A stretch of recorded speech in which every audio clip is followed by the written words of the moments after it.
Good morning, everyone. Thank you for joining us this morning for Coffee Chats. We'll get started in a few minutes, actually probably just a couple minutes. We're still letting people in from the waiting room. We want to get started on time, but make sure everybody has an opportunity. So bear with us, make sure you have your coffee, and we'll get started in a few moments.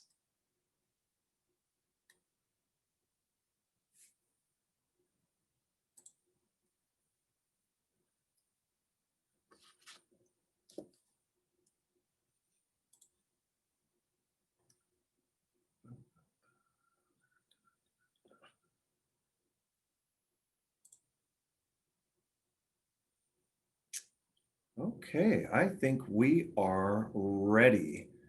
So again, good morning, everyone. Welcome to Coffee Chats. My name is Gary Hoff. I'm with Economic Alliance, one of the staff here in the office today. Gosh, first things first. First of all, thank you for joining us and welcome to December. Can you believe it's December already? And I can't think of a better way than to celebrate after a Seahawk win. As you can tell, I'm a Seahawk fan. A couple of other things that we want to do is a couple of housekeeping items for you. Go ahead and change your name if you like on your identifier there. You can put your company name, whatever you'd like. More importantly, what we would like to do is entertain any kind of questions you might have, and feel free throughout the entire morning to post any kind of questions you may have in our chat box. Myself and Katie behind the scenes will be looking at those, and we'll try to get to as many as possible. We will wait until the end of our presenters when they are done with their presentations, and then we'll be able to field as many of those questions as possible. And then one other piece of housekeeping, I will let you know that both of our presenters this morning have agreed to share their PowerPoint. So no need to scribble a whole big bunch of notes. We'll make sure we get out all of the information that they provide to you this morning. So I hope everybody had a nice Thanksgiving. As I said, welcome to December. I hope you survived Black Friday and even Cyber Monday yesterday, which is a good segue into what we're going to talk about today, is cybersecurity. And I had to go online. I wanted to look up the definition, and this is what Webster says: precautions taken to guard against crime that involves the internet, especially unauthorized access to computer systems and data connected to the internet. And then the second piece of it was the state of being protected against such crime, because we hear cybersecurity a lot, and it's a big buzz, but I think even more so than even pre-COVID, this has been a big business. And I think our two specialists today that they have their expertise in this area, I think will shed some light. So with that, I would like to introduce our two speakers. First is Anil Verma. He is the founder and president of Bear Creek Technologies, an information technology managed service provider in Snohomish County. And Bear Creek Technologies is providing IT solutions for small and mid-sized businesses so that businesses can afford their IT burden, or offload, I guess afford too, their IT burden and focus on what they need to do to keep their customers happy. And Neil, thank you. I'm looking forward to what you have to say as well. I know that this is a specialty of yours and you are definitely an industry expert. Our second presenter is Mr. Jeff Lawrence. And Jeff has been affiliated with Impact Washington since 2006, initially serving on its board of directors and more recently as account executive for the South Puget Sound and Olympic Peninsula. His professional experience is broad, with 35 plus years in operations management, technical sales and marketing, and senior management with various companies, domestic and abroad, primarily in the paper industry and process automation. So you can see between these two gentlemen, there's a wide spectrum of experience and expertise. And so with that, I would like to turn this over to Anil. It's all yours, Anil. Thank you. All right, thanks, Gary. All right, so let's, I know we don't have a lot of time, so let's go to the next slide, Katie, if you would. So just kind of giving you guys a little bit of a view of what I want to talk about is really, as Gary said, is the word cybersecurity gets thrown around, and what exactly does it mean? So kind of I'll give you my impression of what I believe cybersecurity is about, and kind of talk about some of the simple steps that I have used over the last few years, as well as what I would recommend other people to do, which really helps keep you, safe. At least it's kept me safe. So let's go to the next slide. So what is cybersecurity, right? It's just, so many different things cover as part of cybersecurity. And the way I look at it is for the last 20 years, there's lots of different things as more and more computers came into our lives, more and more ideas and problems started to show up. And it's really cybersecurity is just, a way to kind of protect yourself and your data, because data is critical, right? Whether it's your personal data, whether it's your company's data, whether it's the data that belongs to your customers, whatever you have on your systems, how do you keep it protected? Right? I mean, just examples of things like, first it used to be there's a my computer is infected by a virus, right? What does the virus do? Yeah, slows you down, or maybe gives you sneezing fits or gives you fever. So computers would act up. And then it started getting into, it's like, oh, if somebody's able to get into your computer, they can steal things from you. Then it got into this thing where somebody takes your computer and turns it into a zombie, and it's really, you don't think anything's wrong till they use your computer to attack somebody else. And then there was the whole idea about somebody's putting bad stuff on my computer. Is like it's coming through my email, or I clicked on an image, or I clicked on a website and it downloaded things into my computer. So that was the whole the malware, the phishing, right? Like trying to socially engineer you to motivate you to click on a link. And then the latest one, right? This is the one which has been going on for the last, I would say has been in the news a lot, is this whole idea about ransomware. So that somebody gets into your system, just puts everything under a key and lock, and now you got to pay money for them to give you back your own data. So they don't want to steal your data. They just want to kind of take it away from you. So now you have to make a decision if you're going to willing to shut your company down, or are you going to be willing to pay them money just to kind of keep going, right? So let's go to the next slide. So here's just numbers, right? And I know they sound scary, but it's just to be aware, right? There's like a hacking attack having every 39 seconds. And yes, it's across the world, but I can guarantee you that right now, if you have a computer which is connected to the internet, you are being, what the word they use is, probed, right? Somebody or somewhere is trying to see if your system has any vulnerability that they can get it.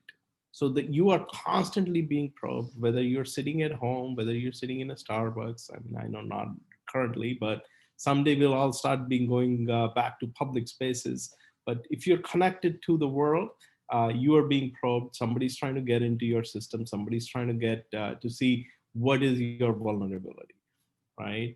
And then the other thing is that everybody thinks about is, hey, this is really just a problem for big companies, because that's what we hear in the news, right? We hear it in the news all the time, but that is not true. 43% of the cyber attacks are actually targeted towards small business. And there's multiple reasons, right? It could be that they want to take advantage of your business, but there's been cases where they attack the small business as a way to get into the large business, right? They attack a small supplier. That's a conduit for them to get to somebody big, because they can go in through the ERP systems. And it's really, really critical for us to understand. Large companies have groups of people whose job is to keep the company safe. But you can read it almost every day in the news. You see these companies are getting attacked, they're losing their data. So even large companies with all their armies of people is having a hard time. And so it's a little bit scary, but not to be worried. There's easy ways to keep yourself protected. So let's go to the next slide. So these are my 6 safe ways, right? I mean, this is what I do is I have rules on, how old a piece of hardware that I will work with, because more and more over the years, we have learned that older hardware has problems within the hardware itself, you know, so there can be issues in the hardware. Then what do you put on your hardware? What operating system are you using? Windows? Are you using Mac? Are you using Linux? Are you using a iOS system? Are you using an Android system? All of those things, those are software that go on your hardware. And are you making sure that those are up to date? Because literally companies release updates almost every month because they keep finding issues with their systems. They find defects then that are letting people in. And then the third item is really these things which used to be called antivirus, anti-malware, lots of different names for these things. But you got to protect your system. You got to protect your system with the, protection system right there. And the fourth one I really talk about, which is critical, is backing up your data, right? Your data is yours, but someday somebody is going to get into your systems. They are going to mess around with your data. So make sure there's a copy of your data. Make sure it's safe. Make sure it's secure, because there's cases now where people actually mess up with your backup copy too. So every day people keep getting sophisticated. And then the fifth one is really you got to protect your connection, right? You are sitting in a library, you're sitting in some kind of public Wi-Fi. Even when you're sitting at home, your connection to the internet needs to get protected, and there's lots of easy solutions for those. And then the sixth one, which is critical, which everyone seems to forget, is even if you've done all these 5 steps, if you do not test, if you do not verify that these steps are actually keeping you safe, then there's no point. Yeah, you feel good, you've done these steps, but when the problem hits, you find out that something wasn't working, or you thought it should be working, but it wasn't. So you got to keep continuously verifying your security. Let's go to the next slide, Katie.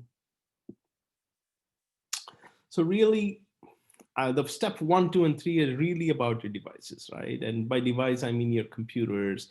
If you're doing business on your tablet or your phone, right? If you're doing your emails, so I would even include your phone and tablet as part of your devices. It's just my rule of thumb is that if I'm using a computer, if it's more than 3 years old, I'm going to update it. Right? If I'm using an Apple device more than 3 years old, I'm going to update it. Android devices, I give it 2 years for now. Maybe in the next couple of years, they will get a little bit more sophisticated and better, but 2 is at most I would do for an Android. I would update that piece of hardware after 2 years. The OS, I say, so that's like Windows, right? I say, okay, at least once a month, I want to make sure that it's being updated.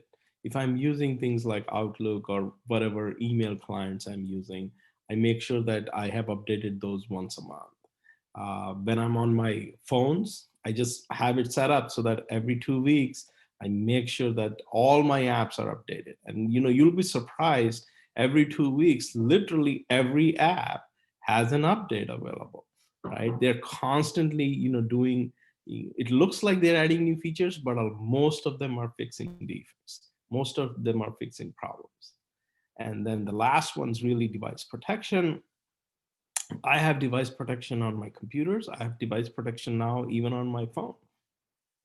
So there's lots of software out there, make life easy for you. You don't have to worry about it, install it, but you still have to kind of keep verifying that it is updating, right? So literally as soon as a new type of attack comes through, these companies are sending updates to your devices to say, hey, let's keep this protected, right? So there's a software which is taking care of those things. How about the next slide, Katie?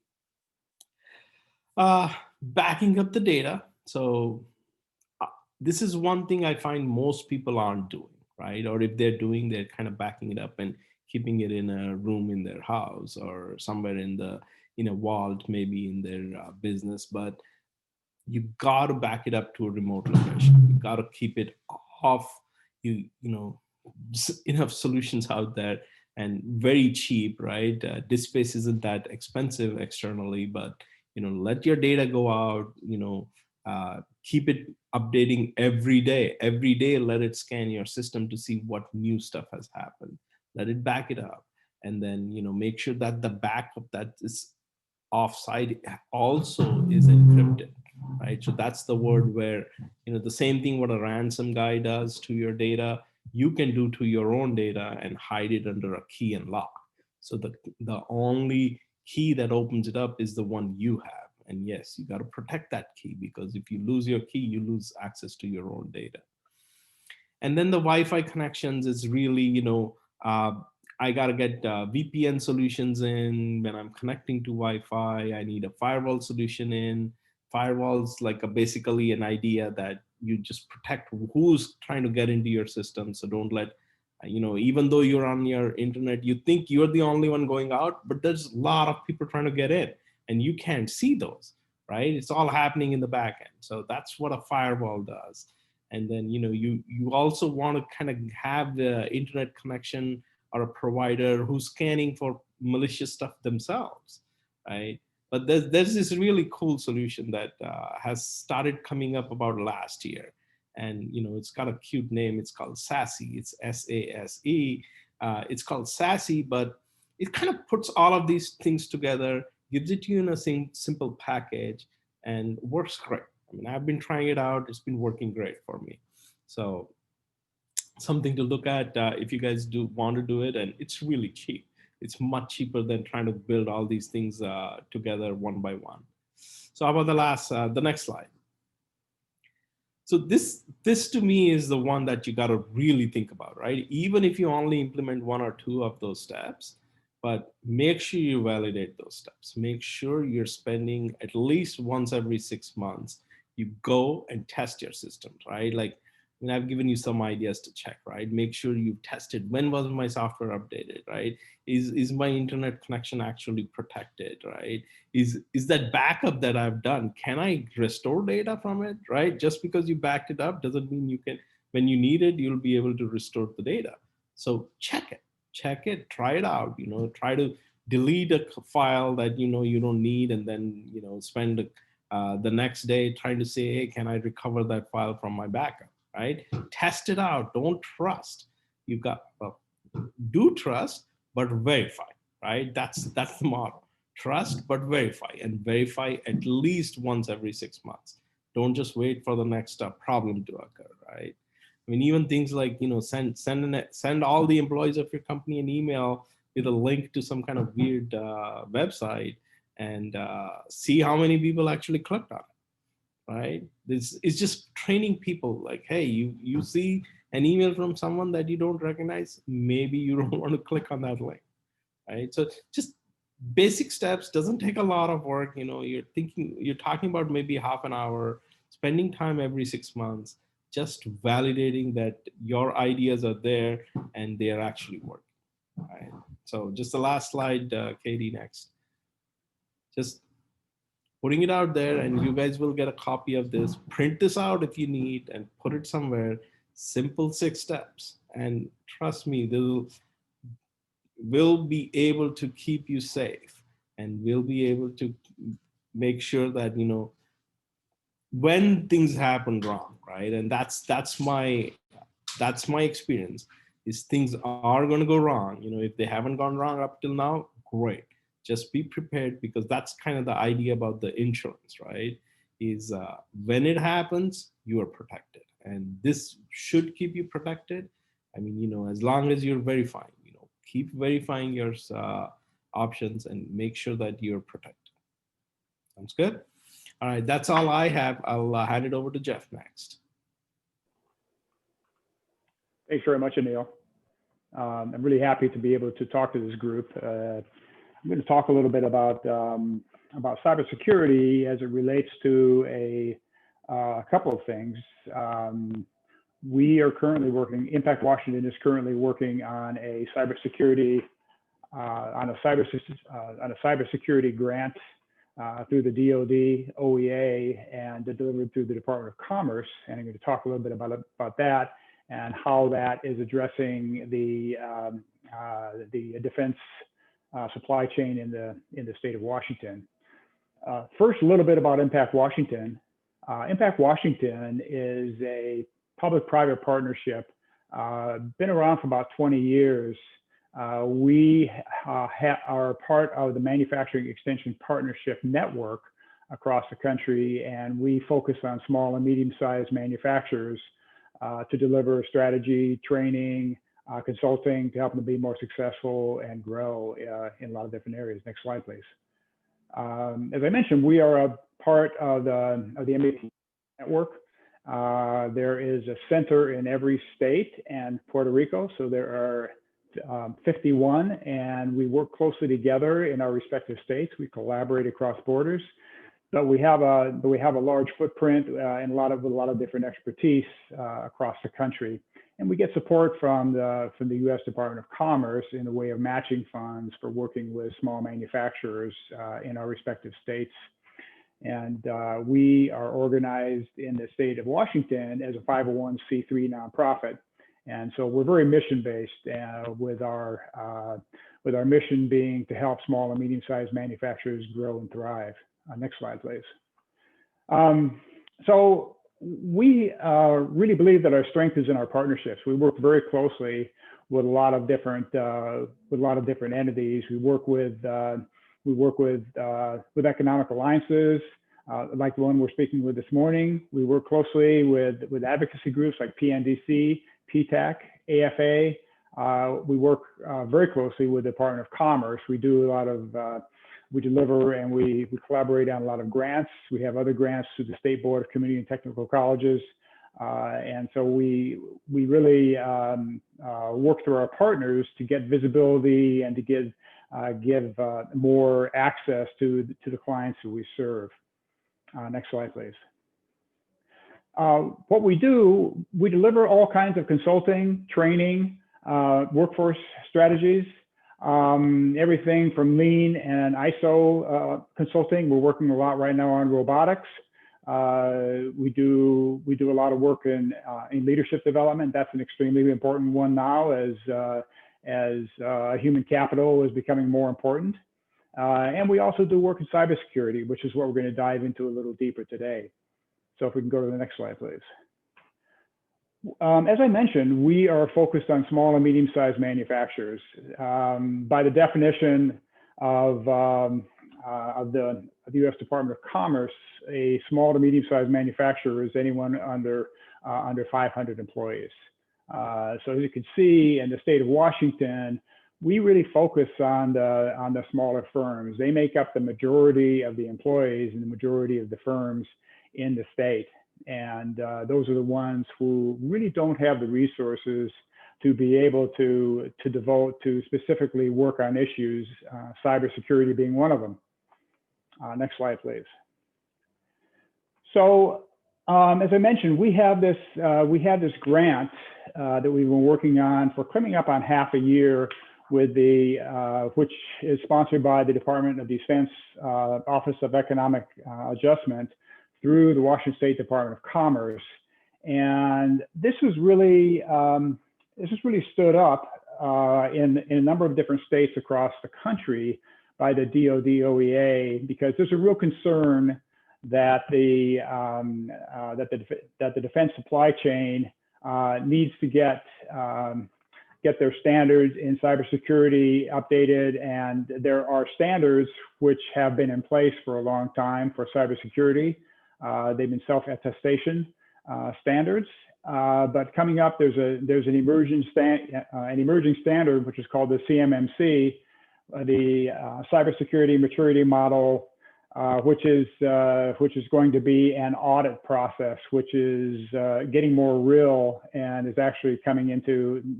Actually, yesterday there was a landmark where there are companies who are going to need to comply to this, and within 3, 4, 5 years, everybody in the defense supply chain is going to have an audit to attest that they are compliant with cybersecurity measures.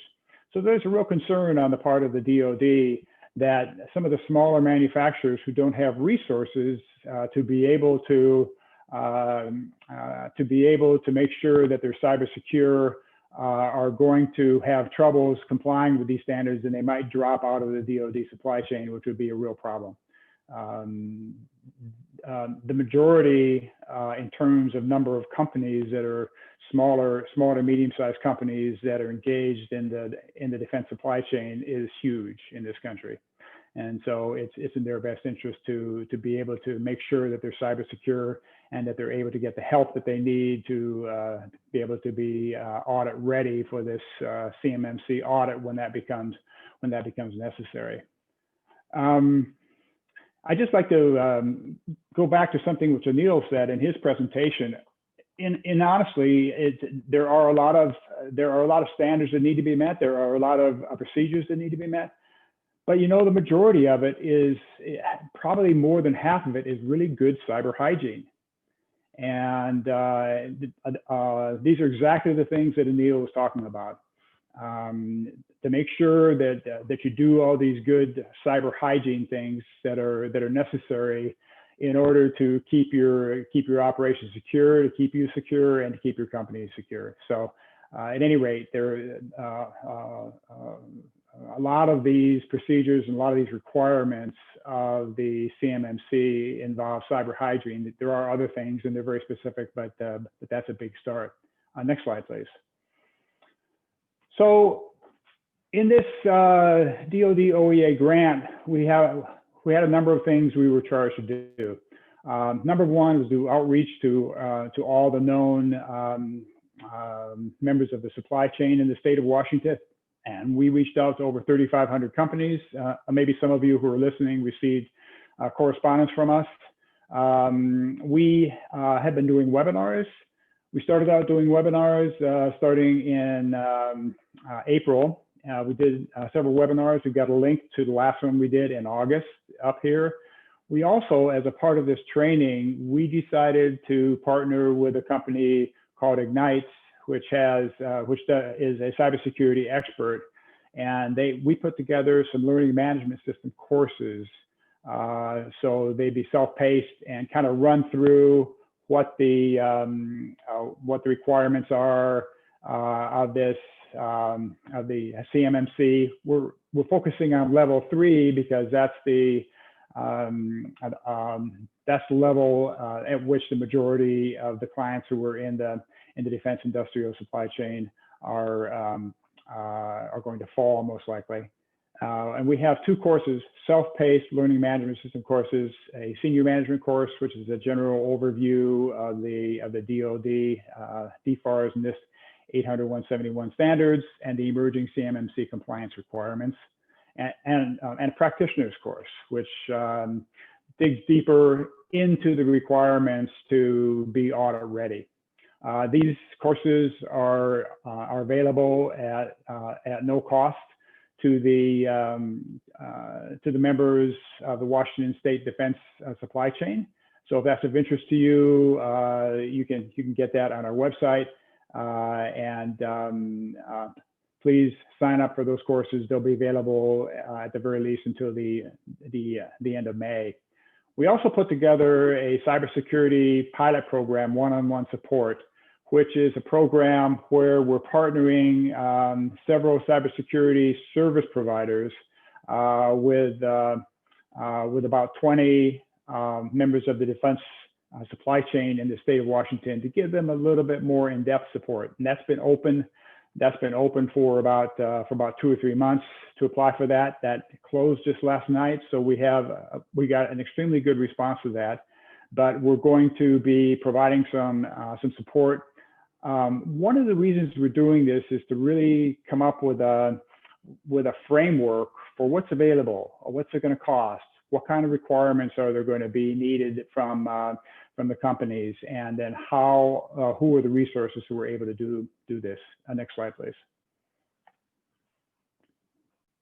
So the project outcomes that we're planning to achieve from this grant program is that obviously we're going to provide some immediate benefit to the companies in the DoD supply chain with the training and with the one-on-one support for the select companies. Also, with this new emerging CMMC standard, which is going to be needed to be met by all members within the defense supply chain in time, we want to build an understanding of what the challenges are within the companies who are needing to comply with these standards, and then establish a framework of options to support the companies. There's not a one-size-fits-all solution, really. I mean, every company has their own aptitudes and their own capabilities. Probably most companies are going to need some outside support in order to really understand and to dig down and to get some assistance to become compliant and to become audit ready for a CMMC audit. And then we have engaged some regional experts, these cybersecurity service providers.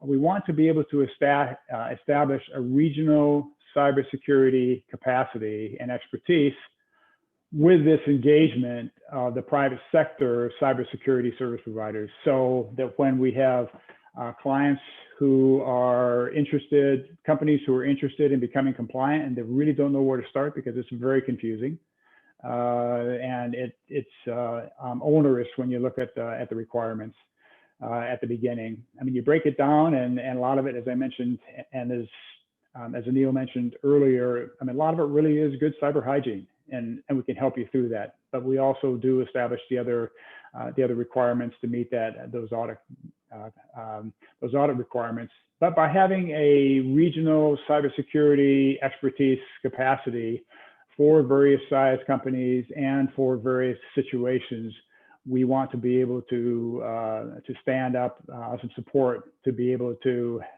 help companies who are struggling with how to get started and then how to execute what they're doing to become audit ready for the CMMC audit when that becomes necessary, and then to help them move forward. The way it looks now, it's going to be the big companies who are going to be the first ones who need to comply, but a lot of the big companies, a lot of the primes, a lot of the top tier companies are already saying, okay, anybody who is in our supply chain, that goes all the way down the supply chain to the sub tiers, are going to have to be audit ready, and they're going to have to do audits within a certain amount of time. So depending on if you're in the defense supply chain, depending on who your primes are or who your clients are, you may have to become compliant in a relatively short period of time. That's kind of unknown. Next slide, please. So those are the rudiments of what we're doing. There is those training courses. I think you find them very valuable. If you're interested in taking those courses, you can sign up. It's free to everybody who is in the defense supply chain in the state of Washington, and also to partners who are in our ecosystem partner, that group of others in the ecosystem partner with whom we work. If you're interested in seeing that, we have a partners promo code as well for that, so you can understand what it is we're doing and what the members of the defense supply chain are faced with in this compliance challenge, which is upcoming. And here are some contact information. Both Sarah Stewart and Miguel Moreno work in the area in both North King County, Snohomish County in the area. So and myself, I'm in the South Sound. However, I am the program manager for the cybersecurity grant, and we'll be happy to answer questions of anybody. So yeah, thanks a lot for your attention. Great. Well, thank you so much, Jeff and Anil, both. And actually, you know what's interesting is I know that you were focusing on the DoD supply chain, but I know that Impact Washington has a whole lot of resources available. So I would encourage everyone online here that even if you don't necessarily fall into that particular category, don't discount the resources that are available from Impact Washington. They are a great resource and a great partner. So thank you for that, Jeff. And I have to say that we've been doing these, I don't know, for several months now, these coffee chats, and every week I seem to learn a new term. And so cyber hygiene, that's a new term for me. This is wonderful. So I keep a long list of all these new phrases and terms and such. So thank you for sharing that one. I've not heard that one before. So, and I know that Carol from your office there, Jeff, she posted in the chat the link to more information on your program. So hopefully folks will take advantage of that. So with that, we have a lot of questions. I'd like to jump into these. Several of these are very close, and I see Anil's already answered some of them online. So that's wonderful. So aside from whether it's business or personal use, because a lot of us are working from home, and I mentioned the Cyber Monday and such, what happens if someone gets hacked? Who do I call? Do I call the police? Do I unplug my computer and throw it away? What happens? What's the step for that? Anil, I'll go ahead and throw that one to you to start with. Yeah, so the first hard thing is knowing that you're hacked. And let's say you do understand, you do find out that you've been hacked, whether it's an email you get from a customer or it's the hacker themselves calling you and saying, look, I have your data. But definitely you call the police. And typically it goes to the FBI, because in all probability you're not the only one that got hacked. And it's a coordinated effort, so there's multiple people, and they're attacking a lot of businesses, similar types of businesses, or whatever the vulnerability is. You definitely want to call the police. Hopefully you have a cybersecurity insurance, so you're calling your insurance provider. And if you find out that it impacted your customer data, you start to think about how are you going to tell your customers, right? And then you start figuring out how to get yourself back, right? So let's say if it's a ransomware, and now you can't get into your systems anymore because everything is just locked down. And what are you going to do? How long is it going to take for you to bring your business back to normal? Or are you going to basically pay up the money and get somebody to open up those doors for you? So it's just, these are important things to deal with, and it's very, very stressful. So you want to get the police involved. They understand this. They go through this a lot, so they already know the steps. They will guide you through it. And there's always a local FBI contact available, or maybe it's a remote FBI contact. They will walk you through that process. They'll help you as much as they can. And so that's why, if you've taken the steps, it's really just implementing the steps to bring yourself back. And maybe it takes you a couple of hours, maybe it takes you maybe a day to bring yourself back to normal. But if you don't have those steps in place, then pretty much your option is that you try to figure out if you're going to pay the ransom. And typically the FBI would not want you to pay the ransom. And so that's a personal decision you're going to have to make with your insurance company. Sure. Yeah, it makes sense. So is it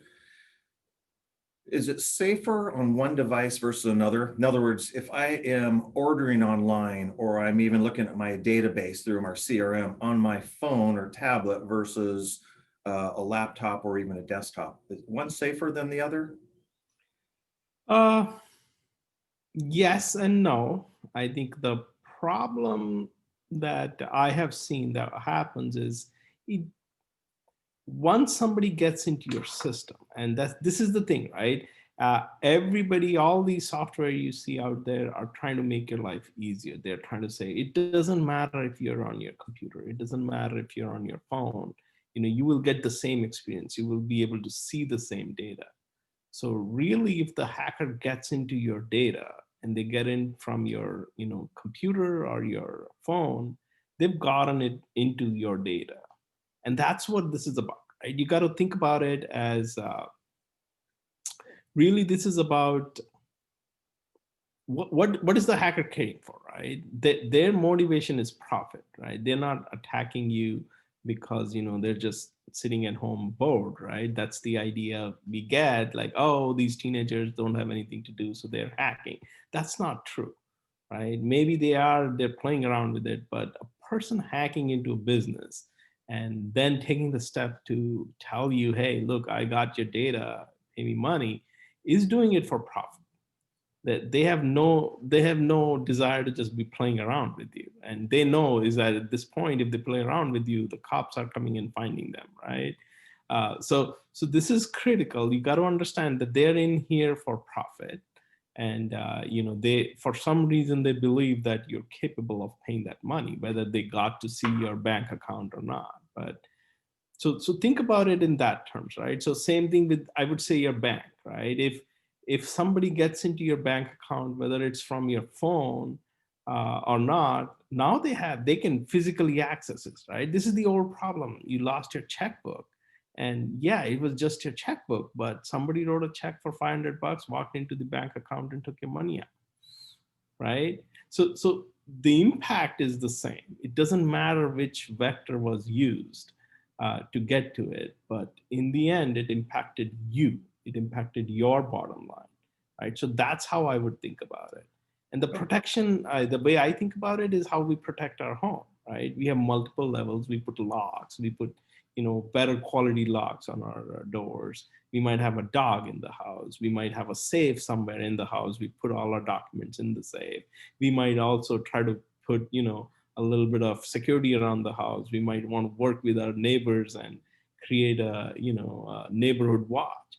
All of these things are just steps. You make it harder and harder for the person to get in, because mostly people are just trying random things. They're not targeting you. They are typically just scanning to see if you have a vulnerability. And if they get in, they go do their things and get out. And so you make it harder and harder. You put a little bit of levels around it, and you say, hey, yeah, maybe you got through one, but wait, there's another one, right? So that's what I look at it as. You just assume you're getting hacked, and just take whatever precautions you have. And it doesn't matter which device they hack you on. Once they get to you, they get to you. Okay, fair enough. So Jeff, I'm going to throw this in your way and see if this fits into your cybersecurity program. There's been a question asked about email, the email service providers and the carriers. Is there a way to update that or to ensure that we are not being phished? Wow, that's a tough one.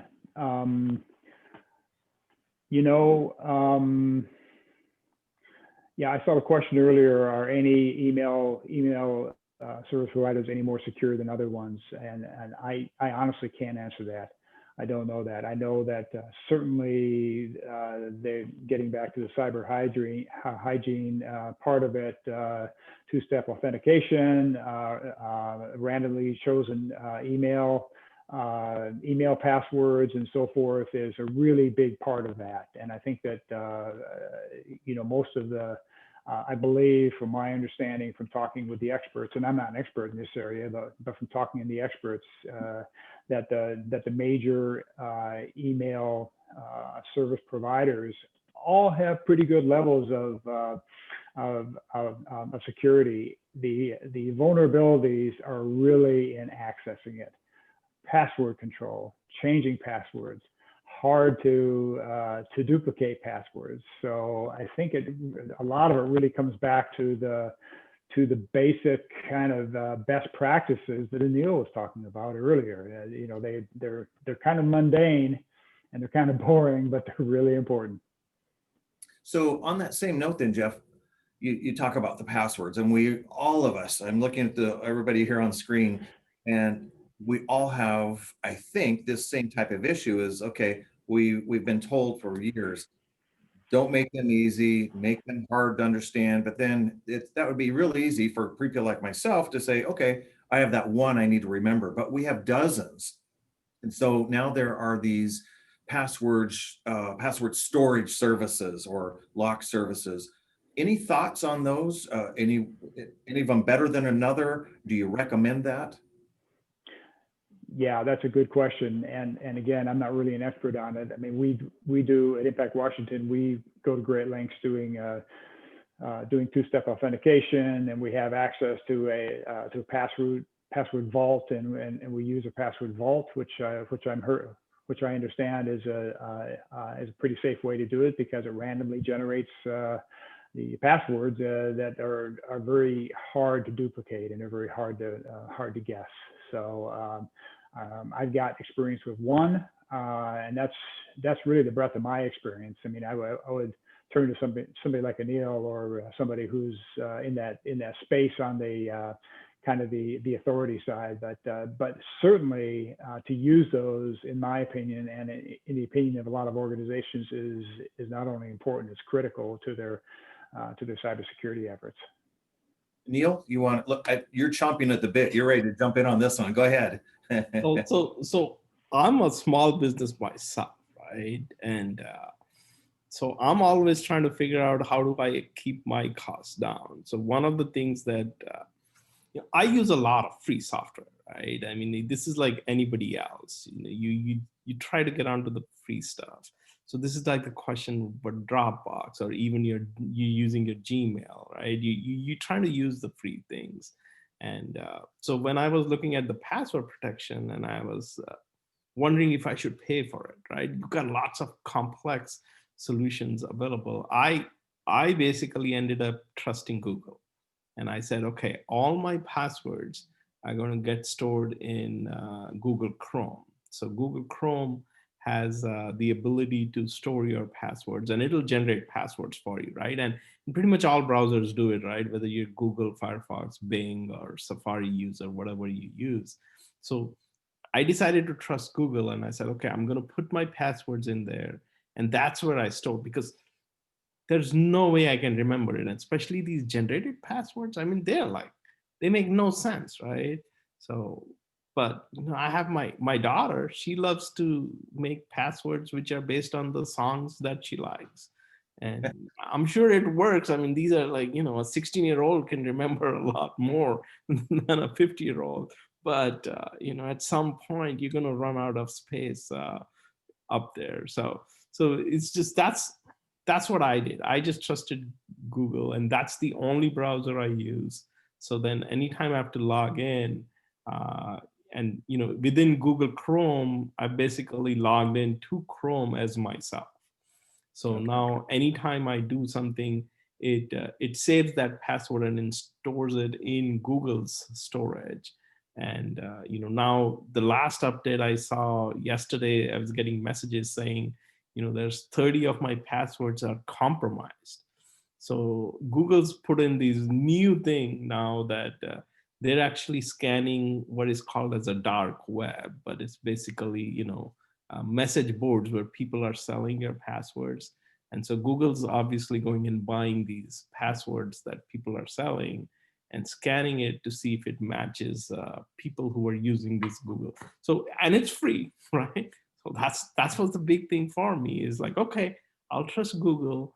And I know that in return, I mean, obviously nothing is free, right? So I have obviously given Google all this data about all these potential services I'm using, and they might try to sell their services to me. But I'm okay. I feel like I can resist that temptation to stay safe, and that's what I did, right? And like as Jeff was saying, there's solutions out there. There's even these little, you can get like a little dongle, right? And it's like a USB stick or whatever it is, and you attach it to your computer, and it'll do fingerprinting. And so it'll store all your passwords, and your passwords are biometrically protected. And so those kind of solutions exist too. So it just depends on how much money you want to spend on it. Yeah, And cool. I didn't know about the what'd you call it? A dongle? a dongle, DONGLE. Yeah. Okay. I'm not going to be the only person I know after this is going to Google that and see what that is. That's kind of fun. So well, now you've just given us something away here too, just so you know, Anil, because all we have to do is just listen to your daughter sing and we can hack you. That's only for the latest. You have to know which song she liked 3 years ago. Oh, okay. So this is a great question came in on the chat. What tools can small businesses use to see who's attempting to hack their system, and is Task Manager an option to see that activity? Jeff or Anil, either one of you or both? No, there's nothing. I mean, I can scan my systems. You have to literally get into the guts of the system to see who's trying to break in. And if you do ever get into the guts, and you can look at what are called as IP tables, and you can see who's scanning you. And there's a lot of people who are, I mean, Google itself is scanning you, right? So there's lots of legitimate people scanning you. Oh, well, I wouldn't call them legitimate, but they're scanning you. So there's people constantly scanning you, and just there's no way to find out, because none of these tools which come with the software actually make it easy. You literally have to go deeper into the guts and see what kind of connections were going out. I mean, there's this thing called Wireshark, if you're ever interested. And but that works really more to say what happened when you were trying to get out. But if you just go to Chrome or these things, you can go into a developer version of a website and just take any website and just download it to see what are the various things on it. And you will find pretty much any website has at least 20 different things that happen, these cookies, right? People tracking you. And once they get on your system, they're starting to track you. So that's the website model. It exists for everything now. Okay, that's good. You know, Anil, in your 6 steps, you talked about updating and then upgrading. And I don't know if you were using those interchangeably, but a question came up as far as when you does upgrade/update mean that you need to buy a new device? In other words, after 2 years, do we get rid of our cell phones and buy a new one, or computers and such? Is that what you were suggesting? Yeah, so the difference is when you think of a piece of hardware or a software running on that piece of hardware, right? When you take a piece of hardware, there's no way to upgrade it, right? I mean, sorry, update it. You have to upgrade it. You get rid of the phone and you get a new one, right? But updates are done to the software on it, right? So like the app that you're using, right, on your phone, you keep updating that app. Right, so that's the idea. Is the updates are really the software on it, and the hardware, which is the physical device, you have to upgrade.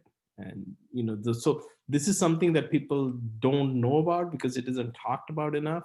Is the device itself have problems, and some of the sophisticated attacks go all the way down into the device's hardware, because once they get into your little, almost like your CPU, the computer chips, then it's harder for this antivirus software to detect them. So it's a very complex game people play, but in the end, as consumers, we are impacted by these things. Absolutely. Okay. And people find a problem, then they share it. They sell their solutions on this little marketplace, and then other people can buy this ready-made solution and just use it to attack you, right? Okay, great. Well, thank you, Anil. I appreciate that. Certainly appreciate your insight on this. We are winding down here, and there are a couple other questions in there, but I'll get to those offline with you, and we'll get some answers out to those folks. Thank you, Anil. Appreciate all your professionalism, your expertise, and your candor on that. And Jeff, do you have any last minute comments or suggestions for folks? Yeah, I guess that